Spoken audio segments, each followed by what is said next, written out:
Alright, not all clownfish are cute little Nemos, okay? Some are chill, some are divas, and some will straight up bully your other fish like it's Mean Girls Reef Edition. So, before you turn your tank into a reality show, let's rank these striped little chaos beans from best to why did I buy this? Okay, so first off, the pink skunk clownfish. Literally a cinnamon roll. This fish has no business being this wholesome. With that pastel salmon pink body and soft white stripe that runs from head to dorsal fin like it's wearing a little fish hoodie. It's giving cottagecore peace ambassador. And no, it's not just for aesthetics. These clowns are built for peaceful community tanks too. They don't throw tantrums, they don't chase around tank mates, and they rarely ever go full feral, even when they get older. They're like the mutual on your feed who's always posting wholesome memes and reminding people to drink their water. They also happen to be the smallest clownfish in the hobby, so yeah, they physically just can't be a threat. If your tank is the high school cafeteria, pink skunks are the shy art kids drawing anime in the corner, not starting fights with the popular fish, and they're surprisingly hardy too. They'll vibe in tanks as small as 30 gallons, thrive with or without anemones, and play nice with gobies, firefish, and corals. If there's a fish that deserves an A just for minding its own dang business and being endlessly lovable, this is it. Zero beef, pink skunk supremacy. But if pink skunks are the softies, maroons are the problem child. No, wait, scratch that. Maroons are the tank's main villain. You know that person in your friend group who always turns wholesome combos into fights? That is this fish. They grow big. We're talking full 6 inches of chaos and come with an attitude that says, "This is my tank now." Like you'll just be chilling, scrolling through clownfish options thinking, "Oh, maroons are so pretty." And yeah, sure, they are. Yeah, deep red coloring, gold or white stripes, very majestic. But the second you add one into your setup, it turns into a turf war. These clowns will bite you during water changes, rearrange your tank decorations out of full spite, and they act like they pay rent. They don't. They're known to attack tank mates, other clowns, inverts, and even your hand. There are actual Reddit threads where people admit to rehoming these guys after they've terrorized their tanks. It's giving girl boss too close to the sun. Unless your tank is full of equally aggressive species or you're intentionally building a gladiator-style setup, just don't. This fish is firmly in D tier. It's kind of like the drama that even Real Housewives would say is too much. Sebae Clownfish are that one mutual with main character energy who only post twice a year, but every post goes like super viral. Not super common, not super flashy, but when you do find them, they are stunning. Their body blends deep chocolate tones with golden accents and striking white bars like some kind of designer release from Ocean's Fashion Week. Sebae Clowns are definitely less aggressive than Maroons and the Clarkite types, but they're not squeaky clean either. Think, will ignore you unless you provoke them, then suddenly you're blocked. They get territorial during spawning and they're prone to defending their host with way more spice than you'd expect, but outside of that, they're relatively chill, especially when captive bred. They adjust better to tank life, stay healthier, and throw fewer tantrums than wild caught ones. Now, they're not the easiest to find at your local store, but they're low-key a flex if you manage to snag a healthy pair. They definitely need a bit more care and space than beginner fish, but for intermediate hobbyists, kind of a cool project fish.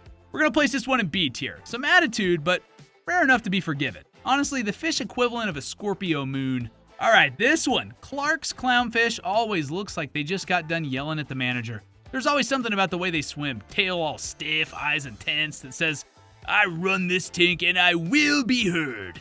And the worst part, they kind of believe they're justified. They've got this bold body pattern. Black, white, yellow, very striking. But behind those looks is a territorial monster who will chase, nip, and dominate whatever space you thought was community friendly. Spoiler alert, it's not anymore. Even anemones don't chill them out. Clarky clowns will guard their bubble tip like it's the last concert ticket on Earth. They grow large and they grow fast. And they do not play well with others unless the others are also built for violence. They're hardy, sure, and they adapt to different water conditions like a champ, but that all comes with a catch. They'll survive in your tank, but your other fish, they might not. This fish is full-blown D tier. It's not just aggressive, it's aggressively entitled. Like someone who gatekeeps reef knowledge but misidentifies coral. Yeah, a little cringe. Tomato clowns are out here being bold red and ready to throw fins. They have a tomato red body, doy, a single bright white stripe across the head, and a constant vibe of "don't test me." Honestly, if this fish had a Twitter account, it'd be tweeting, "Don't start none, won't be none," every morning before breakfast. They're not as huge as Maroons, but they do come with that same spicy energy. Tomato clowns tend to become more aggressive as they age, especially if they're guarding a territory or an anemone. They'll start off chill, and then suddenly you're watching your peaceful goby get chased across the tank like it owes it money. But here's the thing.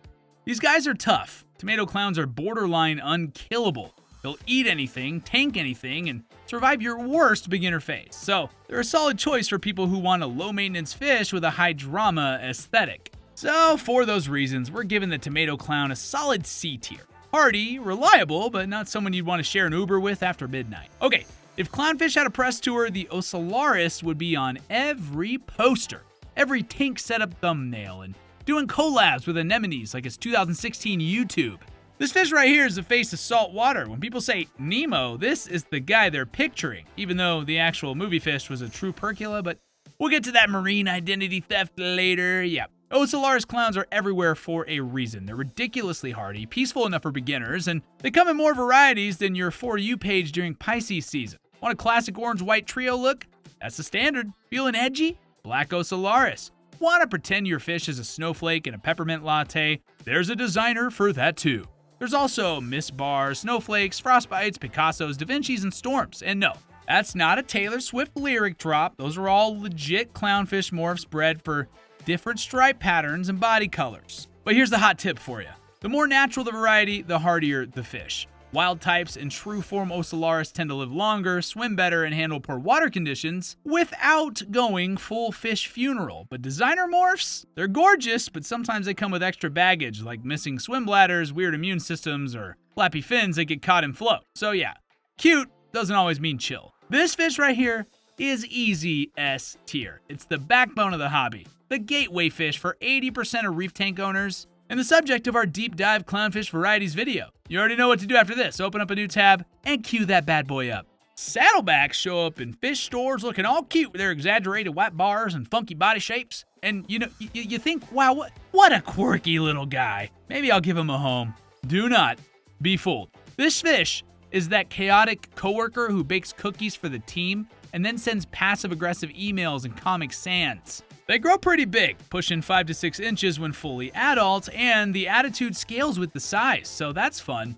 These fish are known to get territorial fast, especially once paired, or once they pick a favorite corner of the tank to claim as their kingdom. They're technically community capable, but in practice, not so much. They're semi-aggressive at best and unhinged at worst, especially if you put anything smaller or more passive in with them. You'll start hearing mysterious splashing at 3 a.m. and suddenly your royal grandma's gone missing. Oh, they're also picky with anemones, often choosing species that are harder to keep alive, like the Mertens or the Sebae anemone.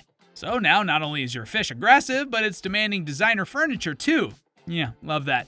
They get a solid D tier. Sure, they're interesting and bold and totally not impossible, but for most hobbyists, they're a headache wrapped in fish fins. But I digress. Just when you think it can't get worse than the saddleback, here comes the saddle anemone fish, Amphiprion polyminus, but with the vibe of Catch Me Outside. This one's built like it's training for a fish UFC title. It's technically a close relative of the saddleback, but it takes the aggression dial and cranks it past max. Yeah, think fish that will go full body slam on anything near its territory. They have a similar aesthetic, chubby body, bold bars, black and white styling, but that's where the charm ends. They'll attack tank mates, they'll bite your hand, and they'll charge glass reflections like they're fighting their evil twin. Even seasoned reefers will tell you this one's a challenge to keep peacefully. And you can't even fall back on the "but they're pretty" excuse, because they are, but they're also built like aquatic linebackers. They're not cute enough to justify the trauma. D tier, no hesitation. Unless your love language is chaos and band-aids, just avoid. Now this one right here, this is old money. True Perculas were the original icons before the hobby got flooded with designer morphs and YouTube short tank trends. Bright orange, bold black outlines on white bars, and that tiny round body that makes them look like they're squishy little cartoons. They're also the actual species Nemo was modeled after in Finding Nemo, so the street cred is certified. Thing is, true Perculas are a little harder to find now. Most shops are overrun with Ocellaris morphs, and honestly, even half the staff can sometimes mix them up. It's like trying to find a vintage iPod that still works. It's rare, but it hits different when you do score one. Now, they're a bit pricier because they're a bit less common, but that's totally worth it if you want that old school authenticity in your tank. Their temperament is gentle, their size is manageable, and while they host anemones with the grace of an early 2000s rom-com montage, They're slightly more sensitive to water quality than Ocellaris, but honestly nothing unmanageable. We're giving this one A tier, purely for the legacy, the aesthetics, and the chill behavior. If you can find a captive bred pair, don't overthink it. Seriously, buy. Just buy them. But next, let's talk about long fins. These are designer Ocellaris morphs with extra long, flowy fins that trail behind them like they just got out of a shampoo commercial. And yes, they look cool, I guess, but also, no. Just no. Those long fins might make them look like they're swimming in slow motion for dramatic effect, but they're actually a health hazard. The flowing tail, it drags them down, messes with their balance, and it makes them terrible swimmers. Like trying to do a 100-meter dash in a weighted Snuggie. You'll often find them panting in lower flow areas of the tank, getting pushed around like plastic bags in the wind. And on top of that, long fins are notorious for being prone to fin rot, injuries, and weird growth patterns. Some even develop curled or folded fins as they age, which sounds poetic until you realize it means they can't swim or eat properly. They're high maintenance, low reward, and the fish equivalent of buying fancy shoes you can't walk in. Strong D-tier energy. If you want pretty fins, go buy a freshwater angelfish. Alright, this one right here is for all the hipsters. The Blackfoot Clownfish, Amphiprion nigripes. It's not a common face in the hobby yet, but it's making waves, alright? Native to the Maldives, this species has a warm brown-orange coloration with bright white bars and, dark black fins that gave them their dramatic name. The vibes here are very indie movie that ends with an ambiguous fade out. Here's the catch though, most of these are still wild caught, which means quarantine is non-negotiable. That also means you're gambling a bit with their health and adaptability. They don't take stress well, they're picky with food, and they'll absolutely catch a parasite if you sneeze in the same room. But if you can handle the extra effort, they are a real showstopper. They stay small, don't tend to be aggressive, and they pair beautifully with certain anemones. Still, because they're not tank bred yet, in most places they're not for beginners. I mean, no shortcuts allowed here. We're gonna place this fish in C tier. It's got potential, it's aesthetically intriguing, but right now it's high risk, medium reward. Once breeders do get involved and captive bred options become the norm, this could be an A tier waiting to happen. And that, my friends, is the clownfish hot list. Some wholesome, some hostile, and a few that straight up need some therapy. If you're planning your tank, choose wisely or risk becoming a full-time fish referee. Hit that like button if you've ever been personally victimized by a maroon clownfish, and sub for some more no-fluff aquarium chaos. Drop your favorite clown in the comments. Peaceful or petty, we won't judge.